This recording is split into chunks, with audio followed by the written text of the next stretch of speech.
Alors, ce livre, c'est un livre labyrinthe, un roman qui ressemble aux escaliers du peintre et architecte Escher, que tu évoques à un moment donné dans ton livre. Les lois de l'ascension, c'est un roman polyphonique où l'action se déroule sur 4 journées, renvoyant aux saisons de l'année 2015, pardon. Au début, c'est toujours un peu... Voilà.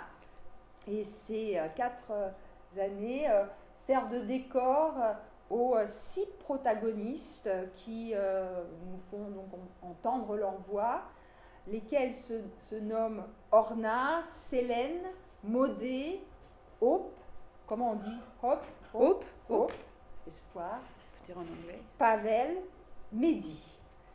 Alors, Orna et Célène sont sœurs. Je vais être un peu schématique, mais c'est vraiment obligatoire pour rentrer dans un tel monument. Orna et Célène sont sœurs. La première est journaliste. La seconde est professeure spécialisée dans les questions d'écologie. Orna va rencontrer le poète sénégalais Maudé et devenir sa maîtresse, aux grandes dames de sa sœur par moment. Célène, donc la sœur d'Orna, sera le professeur de Léa, la toute jeune fille de Pavel, le psychiatre, qui va soigner Hope, laquelle tissera un lien d'amitié avec Orna. Mehdi, enfin, est lycéen, il a la gouaille des quartiers et il est épaulé par Maudé au sein d'une association. Alors, autour de ce noyau dur, formé par les 6 personnages, dont vous venez d'entendre les noms, et d'ailleurs, c'est ces personnages qui donnent leur nom au chapitre, il y a toute une kyrielle de personnages secondaires qui gravitent là. Il y a des pères, il y a des mères, il y a des amants, il y a des maîtresses. Alors, des voisins, des migrants, des exilés. Mais ça n'est pas la même chose et on va comprendre pourquoi. Nombre de thèmes qui obsèdent nos consciences de contemporains sont abordés dans ce roman. La politique, le terrorisme, les médias, l'écologie, les migrants, les exilés, l'amour, la famille, la transmission. J'ai mis 3 points de suspension. Voilà. C'est vraiment le roman de notre époque. C'est très impressionnant à cet égard. Le roman est également, et là moi je suis tombée en pâmoison, le roman est également émaillé de plein de magnifiques références à la littérature et à des auteurs, et je te demanderai de nous commenter quelques-unes de ces références. Alors, première question que je pense certains de tes lecteurs doivent se poser, combien de temps t'a pris la rédaction d'une telle somme ? Est-ce que vous posez la question ? Non. C'est souvent la question qu'on pose. Oui, je sais, mais je me demande toujours si vraiment les gens se posent cette question. Oui, ah bon. Merci, parce que je passe pour une imbécile. Non, c'est pas ça que je voulais dire. Alors, je pense que ça m'a pris à peu près 6 ans du début où j'ai commencé à écrire les premières pages jusqu'à la fin. Mais ensuite, je pensais à ce livre depuis plusieurs années avant de commencer à l'écrire. Donc peut-être ça a pris 8 ans, voilà, en tout. Mais peut-être qu'il était là avant, je ne sais pas, hein, c'est difficile. 8 ans, c'est bon. Oui, mais j'ai fait d'autres choses, hein, j'ai pas fait que ça. Oui, tu es journaliste, tu es professeur aussi, et le journalisme, j'imagine, a beaucoup influencé l'écriture, puisque l'héroïne, enfin il y en a 6 personnages principaux, mais Orna, celle qui ouvre le roman, elle est journaliste.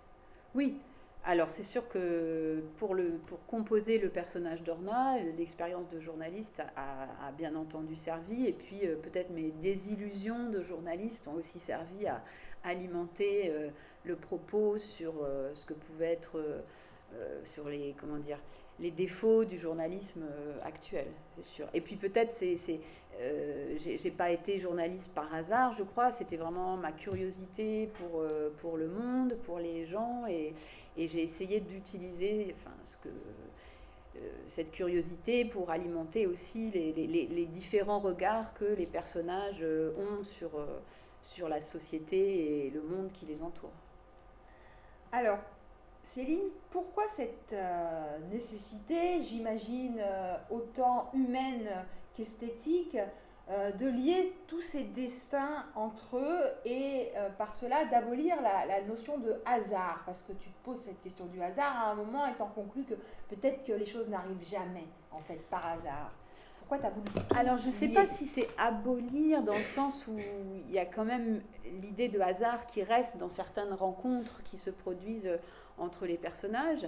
J'ai voulu tous les lier de façon proche ou lointaine parce que je voulais aussi montrer à travers ça, plutôt alimenter une réflexion sur l'influence que nous avons les uns sur les autres. Parce que je trouve, et c'est marrant parce j'ai encore eu une discussion il y a 2 soirs, où tu étais présente d'ailleurs, sur qu'est-ce que c'est la solitude, l'isolement contemporain.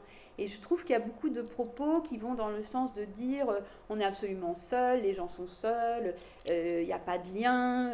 Et je trouve que c'est une idée assez à la mode, qui n'est pas forcément complètement fausse. Bien sûr, il y a des gens qui éprouvent la solitude, mais je pense que le sentiment de solitude, il est aussi alimenté par la façon dont on pense ou on conçoit ce qui nous relie. Et si on s'attarde un peu plus sur ce qu'est le monde, la nature, ce que ça veut dire d'être un organisme vivant, on est moins tenté d'aller vers cette idée de solitude absolue. Parce qu'en fait, on est tout le temps influencé, on est traversé en permanence par des sensations, on est composé de micro-organismes, donc on n'est pas... même à l'intérieur, on est habité finalement par des bactéries, par des virus. C'est scientifique. Oui, pardon. Non, mais si vous me lancez j'ai oublié de le dire. Mais c'était c'est pour répondre à la question plus rapidement. C'était vraiment l'idée de montrer que on n'est pas cet être qui aurait une volonté absolue et qui déciderait seul de son destin ou de ce qu'il fait. Je voulais montrer aussi la multitude d'influences volontaires ou pas qu'on peut exercer d'ailleurs les uns sur les autres et sur notre environnement d'ailleurs. Alors, pour organiser ce maillage, ces liens plus ou moins hasardeux ou heureux entre les gens, comment est-ce que tu t'y es pris? Là, on est dans la genèse du texte, le brouillon. Est-ce que tu as fait des tableaux? Est-ce que tu as fait des tables de concordance, un arbre généalogique? Alors j'ai fait plusieurs choses. Oui, au début j'ai fait des dessins, c'est vrai. Enfin, c'était plutôt des graphiques avec des cercles. Parce qu'au début j'avais 10 personnages principaux. Donc quand j'ai commencé à travailler, c'était vraiment avec ces 10 personnages.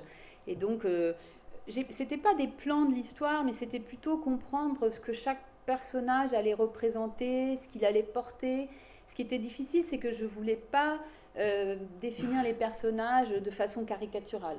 Donc elle va être ci et ça, et puis lui, il va avoir tel trait de caractère, et puis je voulais vraiment qu'il y ait de la place pour que les personnages puissent exister de façon un peu plus subtile. Donc il fallait les définir sans les définir, et puis voir surtout quelle allait être la nature de leur relation en fait.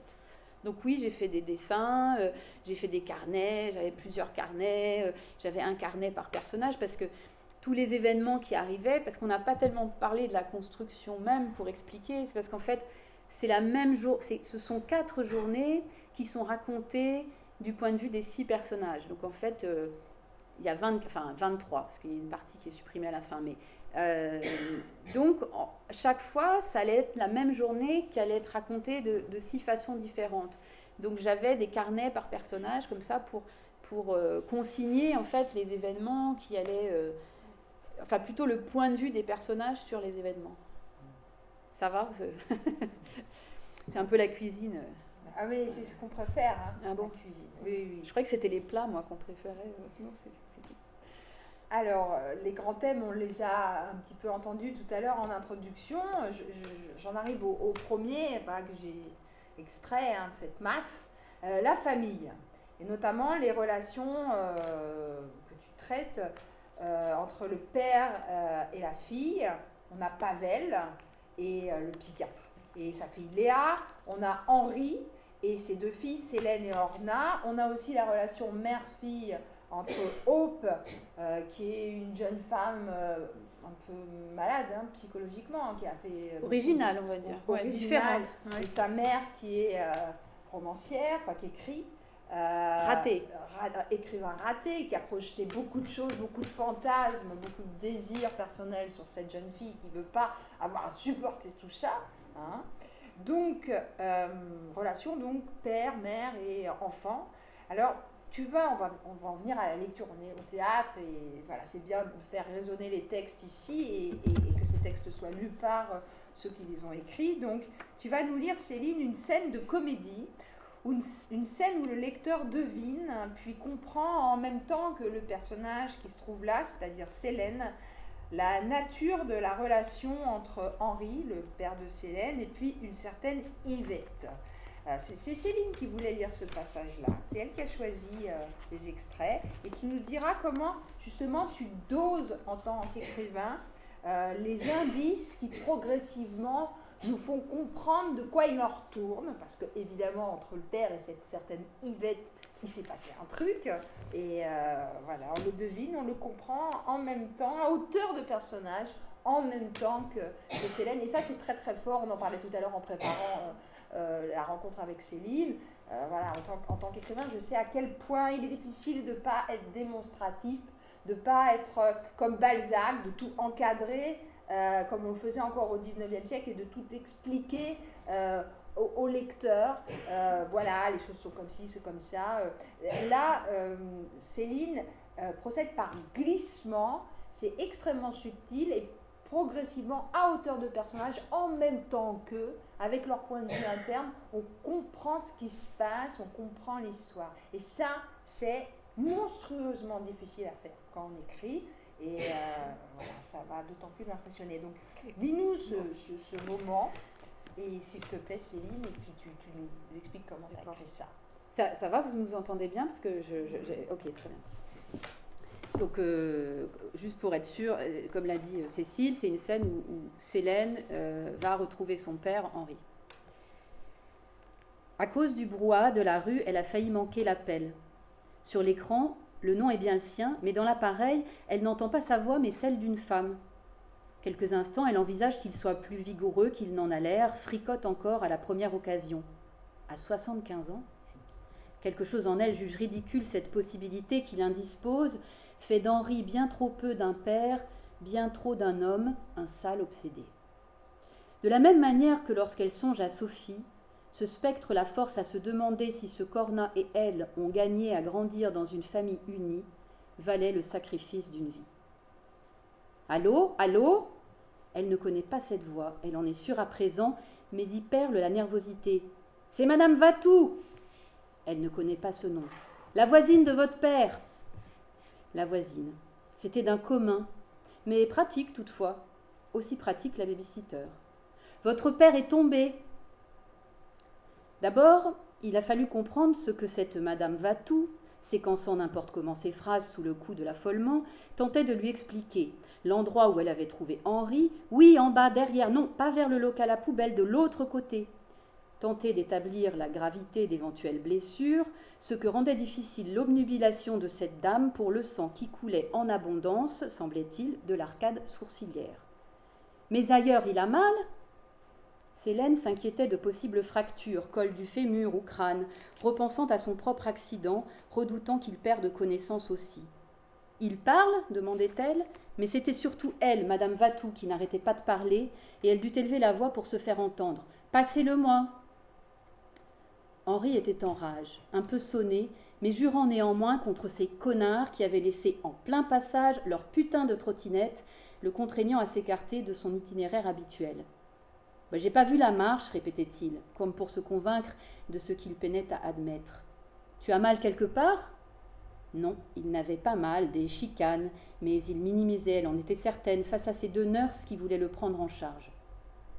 Appeler les pompiers ou le SAMU permettrait d'en avoir le cœur net, d'éviter qu'il se trimballe avec une lésion ou une fracture dont il attendrait sans maudire la guérison. Repasse-moi Madame Vatou. Célène, ça va, je te dis, je suis grand. Dans l'arrière-fond, elle entendit couiner la voix aigrelette de Madame Vatou, saisit au vol. « Pas une bonne idée. Papa, qu'est-ce que tu fais ?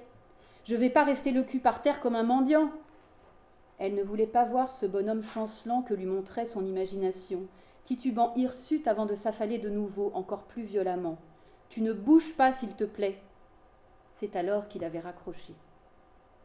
Ainsi se retrouve-t-elle à rebrousser chemin à toutes jambes jusqu'à l'avenue, prête à plonger dans la bouche de métro avant d'apercevoir, traversant, le signal lumineux vert d'un taxi qu'elle hèle, tandis que du pouce de l'autre main, elle appuie plusieurs fois sur l'écran de son portable les 4 lettres « Papa ».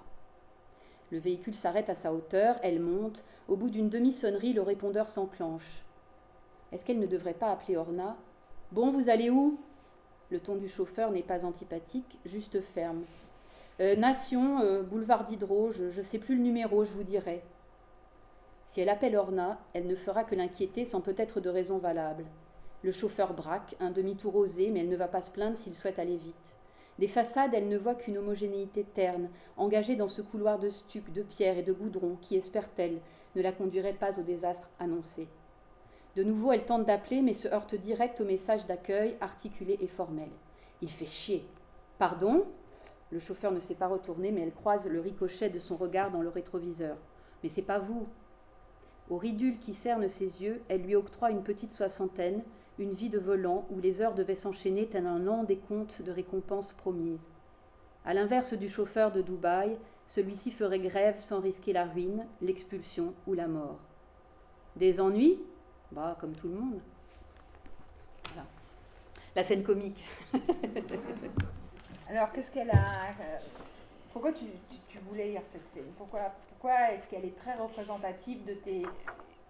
Parce que quand tu m'as parlé des relations familiales entre parents et enfants dans le livre, pour moi, c'était une des scènes qui m'est venue à l'esprit parce que justement, ces 2 sœurs, Célène et Orna, ont une relation très différente à leur père.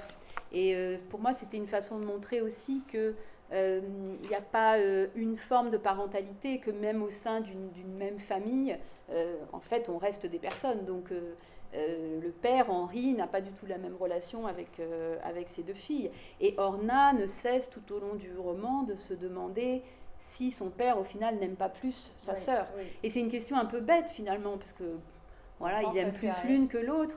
Mais même à 45 ans, elle continue à être hantée par cette question. Est-ce que mon père n'aime pas plus ma sœur ? Et finalement, cette question, elle va déterminer à la fois le rapport entre les 2 sœurs et puis aussi certaines décisions qu'elles vont prendre ensuite. Et cette scène, pour moi, elle était représentative aussi de la relation qu'ont Célène et Henri ensemble, et puis de ce que ça peut être à un moment...